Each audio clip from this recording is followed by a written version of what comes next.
Hey! Welcome to Rick on the Rocks and Dad Fantasy Football Extravaganza Week Faux. It's faux show. Got a couple of things. A hell of a day of football last Sunday. I wore out my red zone. If I'd had red zone, I would have been crap out of luck.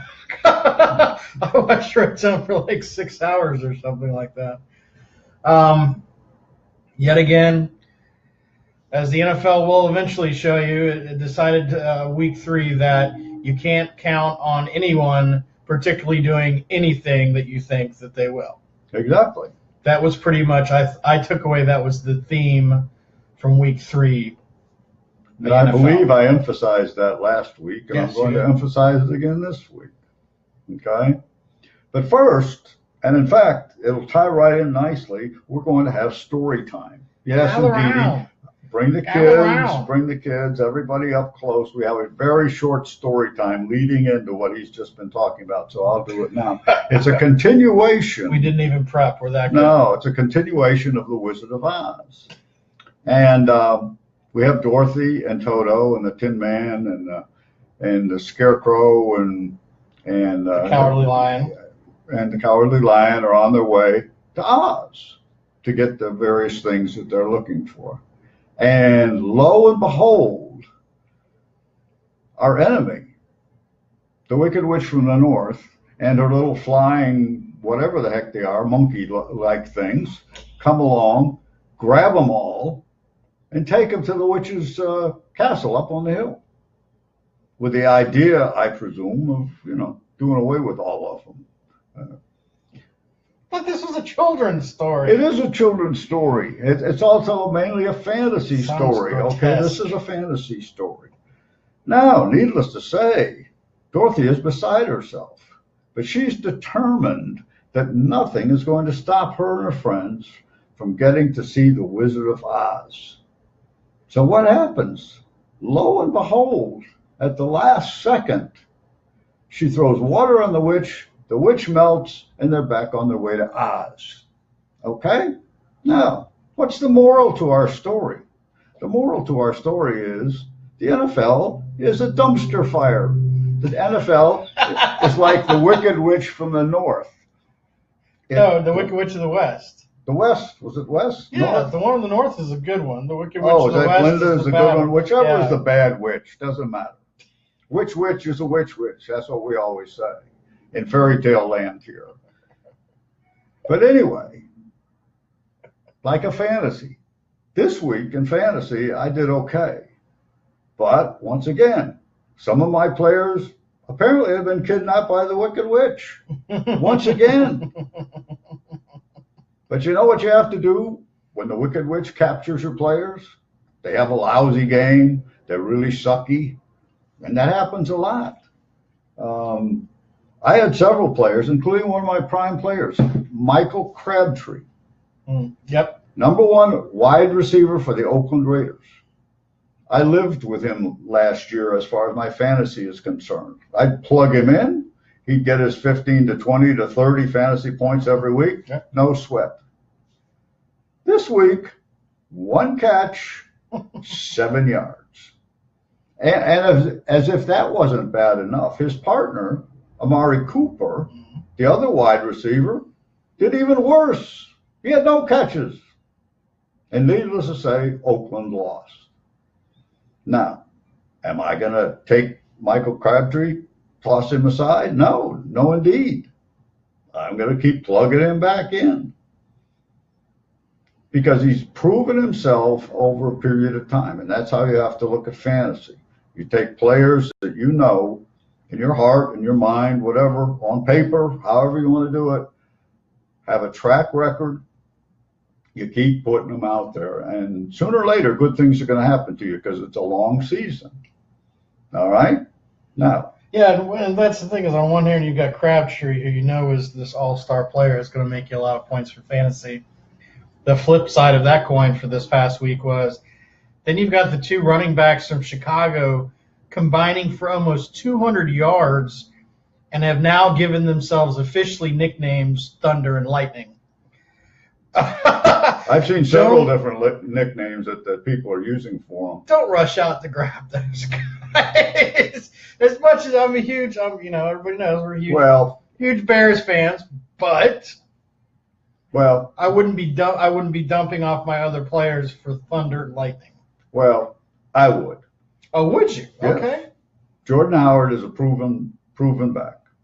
Jordan Howard probably isn't available. Well, and I did read he and Tarek three Cohen, touchdowns this season so far. Tarek Cohen, the little bitty running back for the Bears, is one of the most picked up waiver wire running backs here recently. Well, there you go. You listen to Dad.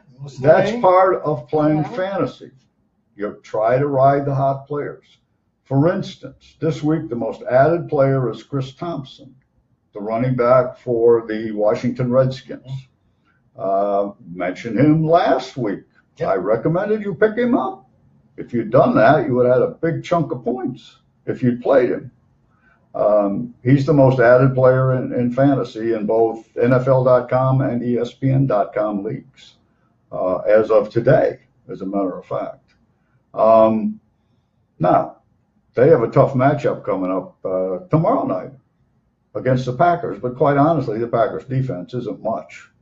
No. Usually they score a lot of points. And I say usually. Oh, I've got a great factoid because I like looking up weird and strange things.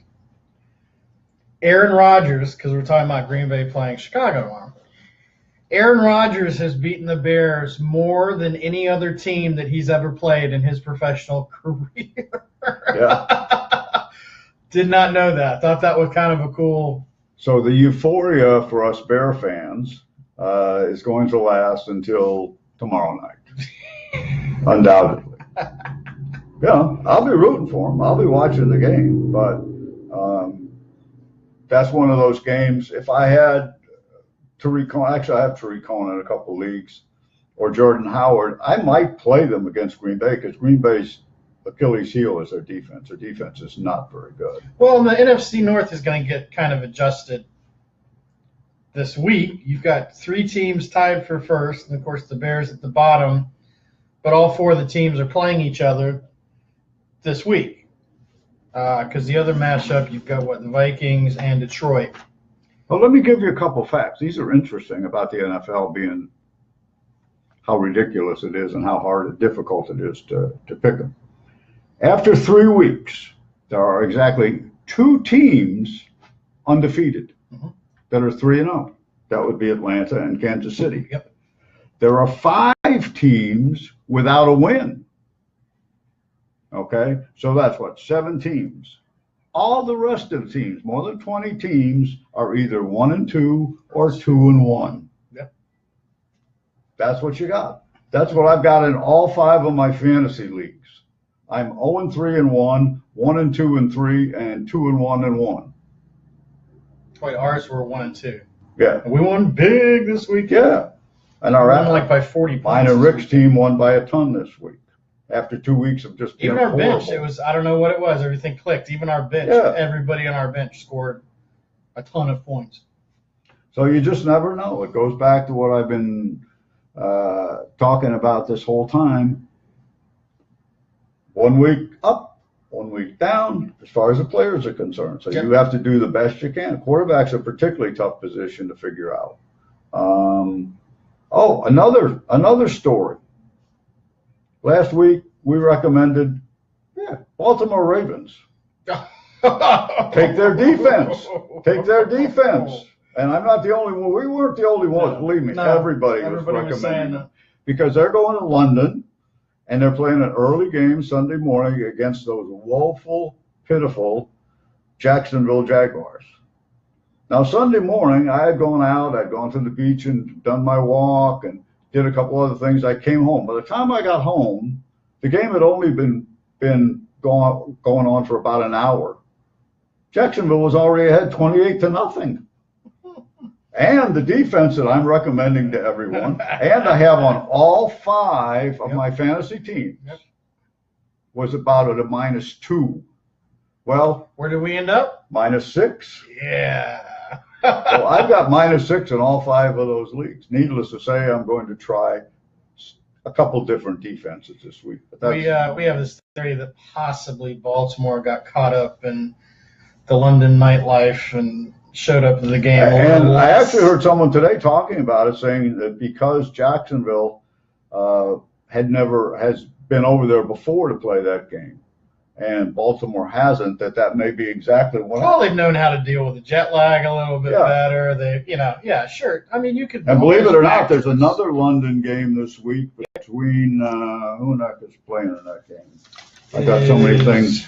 New Orleans and Miami. Oh yeah, New Orleans and Miami. So we'll see who that's an early game. That's a 9:30 a.m. They're playing at Wembley Stadium. So we got Thursday night, we got Chicago at Green Bay. Early Sunday morning, you got New Orleans and Miami, and 9:30 Eastern Standard. And the Monday night game then is Washington and Kansas City, which might be a pretty good game. So it just, the thing about it is, even if you see a player, say like we've mentioned, Chris Thompson, okay? Even if you go pick him up, say, go on the waiver wire, you pick him up. That doesn't mean you automatically have to play him. Remember, you have a bench, okay? People are going to get hurt. There's going to be some matchups coming up that aren't favorable to some guys, and you switch your players in and out depending on what the matchup looks like. What do we got? Well, this. He's got 3x5 cards. Yeah, I got all these.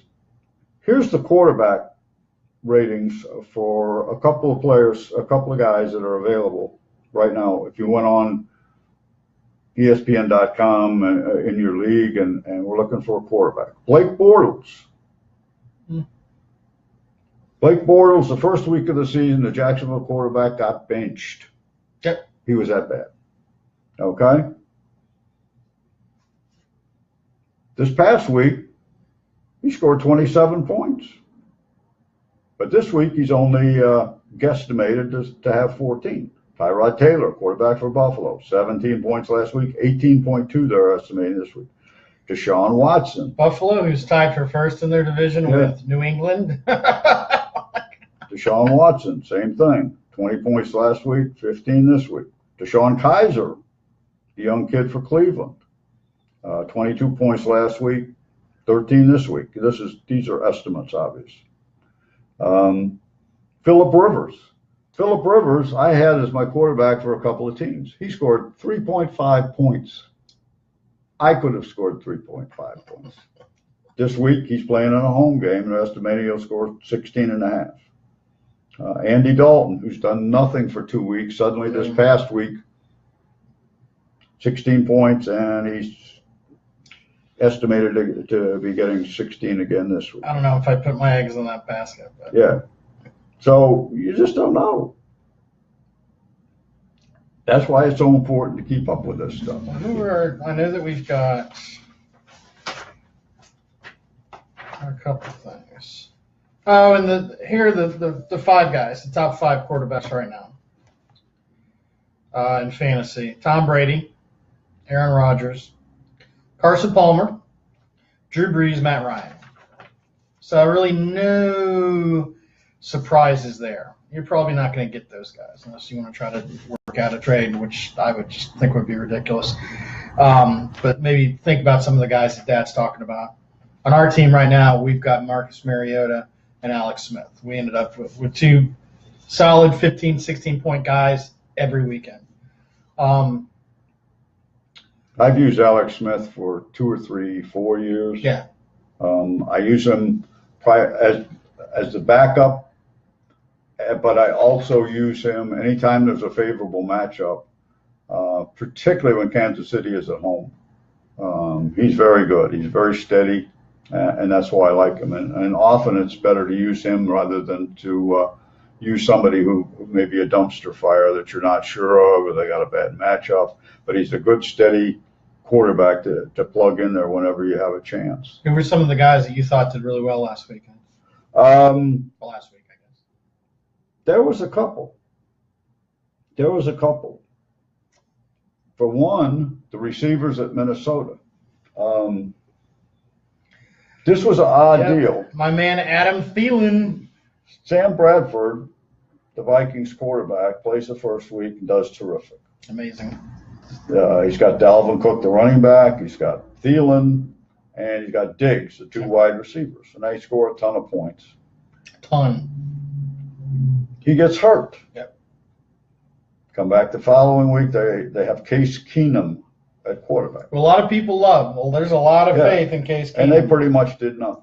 And then this week, Case Keenum's still playing quarterback. And they're still not even sure if Bradford will be back for this week's games. And apparently he's practiced a bit what's up, Kyle? With the guys. It's Kyle Thompson, our good friend from Tulsa, Oklahoma. First time in 12 years, seen you get on it. Aren't the kids leaving the house? He's got like 5 kids now. Aren't they leaving the house and getting married? You should have plenty of time, Kyle. Maybe we should we'll do next year. What we'll do is we'll get together. We'll do a fantasy team, all of us together. You got to keep in touch with the fantasy. So this week, people are going to be playing Diggs, and they're going to be playing Thielen. Mm-hmm. And Dalvin Cook, the running back, is good. Dalvin's showing out. No matter who's averaging almost 100 yards a game. Well behind though. Tom Brady had a phenomenal. He was the top-rated quarterback this week. Another phenomenal 5 touchdowns. Their defense can't stop anybody all of a sudden, but. Which is Belichick's, believe it or not, most people think Belichick's an offensive coach. He's not. He's a defensive coach. Kyle, I completely understand. Mine's only 13, so I got a lot of time. That scares me, putting out the money for the wedding thing. I understand why you're not playing fantasy, then we'll give you a pass this year. Some other people that had good weeks, Kareem Hunt, the running back from Kansas City, had another terrific week. That guy's on fire. How many? 401 yards over 3 games. This guy, he's so far ahead. The next guy behind him, Dalvin Cook, with 288 yards. Kareem is just crushing right now. Yeah. Couple of quarterbacks that I like. I mentioned Alex Smith. We mentioned Mariota. Russell Wilson, the quarterback for Seattle. Kirk Cousins, a quarterback for Washington. All 4 of those. Rick and I have used over the last couple seasons in various. Do you think games. Washington is starting to come together? Yes. And you said last week, once they started, if they played with each other, if they kind of set everything into motion, played as a team, and things started to click, they're going to be a team to look out for. Yeah, absolutely. And we're seeing that more and more. I still think as the season goes along, that Atlanta is probably going to be real good. The one team in that division, which includes the Buccaneers, they're awful in the playoffs. Is Carolina. Really? Carolina doesn't look good. They've got some of their best players hurt already. Cam Newton doesn't look good at all. You don't think they can pull it together? I wouldn't trust him. Period. Right. I think Cam's just done beating Carolina. There are people that are speculating that he's still injured, even though he's playing. But they'd be better off sticking a backup quarterback. I don't know who their backup is, to be quite honest, than playing Cam Newton. So I would recommend, if you have Cam Newton, he may have a decent game or two before it's over. But if he can't run, that's true. If he can't run like he's accustomed to, and like you're accustomed to seeing, he's not going to make it as a passer. And if they know that he can't run, they'll just start rushing him like crazy, whoever they happen to be playing. Well, I'm always weary. His weapons are gone, with Greg Olsen out indefinitely, maybe for the whole season. That's true. That's a biggie. But they always seem to be one of those teams, even when you think they're having problems, then all of a sudden they pull it together and make a run for the playoffs. I think they've been able to do that because of the division they're in.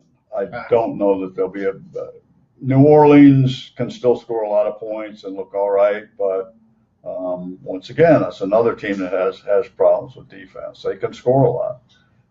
The jury's still out on Tampa Bay. I have no idea what they're doing. I don't know what they're right up the about street Tampa here. Jameis is still throwing too many interceptions, just like he did at Florida State. But no, that's it. He'll throw 2 or 3 touchdowns and have 2 or 3 interceptions. It's just they've still got Devontae Freeman, one of the best running. I use Devontae Freeman week after week after week after week. I love Devontae Freeman. Yeah, he's a Florida State guy, but he's as good as they come because he can both run and catch. Julio Jones is a primetime receiver. Obviously, he's owned in 100% of fantasy leagues, just like Freeman is. They got Tevin Coleman. They got Muhammad as a backup running back wide receiver. They got Muhammad Sanu that they got from Cincinnati a couple years ago as their number 2 receiver, and he's very good. A little streaky, but very good. We're starting to lose light here in South Florida. So Atlanta, I think, has a legitimate shot to make it back into the playoffs, and who knows what can happen. If you can make it into the playoffs, why, you got a shot. And Atlanta certainly did last year. They don't seem to be having a Super Bowl hangover. No. So they're playing. I kind of really thought that's what was going to happen, but I thought Oakland would be a lot better than they are this year. And remember, when we're talking about these teams, we may not be talking about individuals necessarily, but by inference, if we're talking about Atlanta, that means if you got Atlanta players on your team, you want to play. You want to put them in most weeks because they're gonna run up a lot of points. Yeah. Even when Atlanta loses, they score a lot of points. Oh, that's true. And that's something you have to look for. They're like New Orleans in that respect. It's just kind of. That's a hard concept once you first start. If you're new to fantasy, that's a hard concept. But sometimes it takes a while. You're talking about, but they're not going to win the game. Well, I don't care if they lose 45-42, they've still scored 42 points and put up a lot of fantasy points. And you just have to keep that in your mind. That's why this Sunday is so exciting. All the overtimes. That means extra points. Yeah. I love it. I'm like, let them all go into overtime. I'll take it. And that's exactly what happened. So, I think Seattle is going to be fine. I think they're going to be a real good team. Russell Wilson's I'm still on the fence with Seattle. Terrific quarterback, but we'll see. That's what the fun is. I mean, what else do we have here? Let me see. Something very, very important. And for those of you new to fantasy, or those of you who've just played for a couple of years and maybe haven't quite figured this all out, the NFL, and its wisdom, and I think it's a good idea, makes up their schedule, giving each team a week off, okay? Which means they have a bye week. Well, guess what starts next week? Not the games this week. Week 5, that will be starting next Thursday night. It's a bye week. The four teams that have a bye are Atlanta, Denver, New Orleans, and Washington. So if you have players for teams, start planning ahead. And quite honestly, if you've got those teams, you probably, some players off those teams are probably on your first team. You got to find somebody to put in their place, because if you don't, it ends up being a zero, and a bunch of zeros won't get you to the win that you need that week. You don't necessarily have to drop them, the players. For instance, if Devontae Freeman, the running back for Atlanta, is on a bye next week, I'm not going to get a running back off of waivers and drop Devontae Freeman. No. I'm going to look for another running back on my roster that's not as good as Devontae Freeman. And I'm going to either use him and put him in Devontae's place, or I'm going to look on the waiver wire, see if I can find a better substitute. Yeah. And remember, you're going to have to substitute in a quarterback, your running backs, your wide receiver, tight end, defense, and your flex spot. And so each week, starting next week, you're going to have missing teams, so to speak. Potential zeros if you're not on your toes and substituting in and out. And you have to be careful because you don't want to drop a really good player just to get somebody off the waiver wire to plug in a hole. Right. You're better off putting a lesser player in there if you can't find anybody on waivers and just taking whatever points he can give you. And you never know. You never know. Somebody may come through for you and surprise you. Well, we're going to have to, I think we're going to cut this just a couple minutes short because we're losing all of our natural light. Yeah, we're doing this in natural light, which will be the last time we'll be doing this. Yes, we're going to have to break out the old lighting kit. But just a reminder, next week we're going to be doing Rick on the Rocks and Dad Fantasy Football Extravaganza Tuesday at 7 p.m. Eastern Standard Time. And I'll make sure to remind everybody. I'll send out a funny GIF that'll make you giggle. So thanks, everybody. Where's the candles? Right. There's a match. Who was I supposed to bring the candles this week? Ah, there we are. All right. Thanks, everybody, for checking us out, as well, always. We're getting ready for Halloween. That's what this really is. Yeah, ooh, indeed. So everybody have a great week. We will see you next week. Take care. Bye-bye. Bye.